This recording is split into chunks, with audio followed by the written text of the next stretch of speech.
Hi, I'm Diana Watson. And I'm Ashley Minnelli. And we are so excited. Today is America's Potluck. We know sitting around a table together and enjoying a meal was something very important during Revolutionary War times and also today. That's right. And we know so many of you have worked incredibly hard to put together beautiful meals to share with your community today. So let's take a look at some of America's Potluck.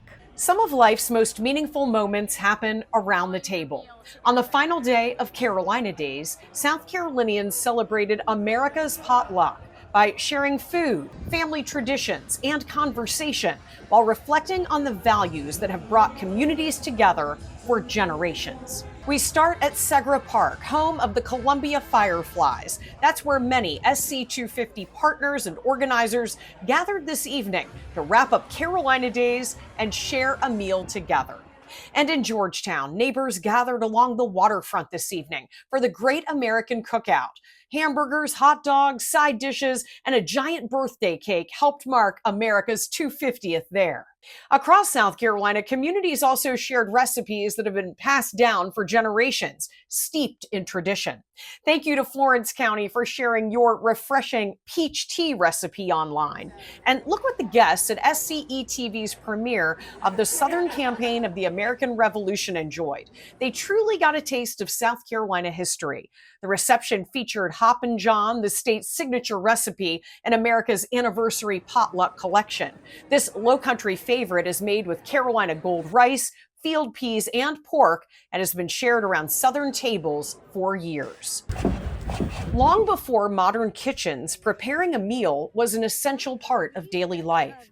At historic sites across the state, we have learned about the food traditions and cooking methods from centuries ago. At 96, visitors watched women kneading and baking fresh bread like they did in taverns and homes 250 years ago. We saw the love and dedication that went into preparing pork and dumplings, much like people used to at Cowpens National Battlefield. And on a hot day in Conway, this woman was roasting chicken over an open fire at L.W. Paul Living History Farm.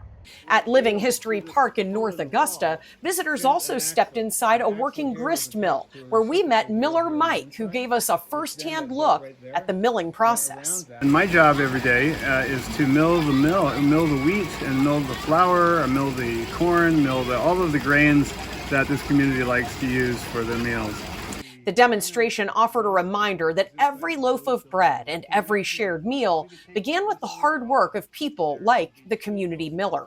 We hold these truths to be self-evident. Across South Carolina, Independence Day celebrations continued by honoring the ideals that first united a nation.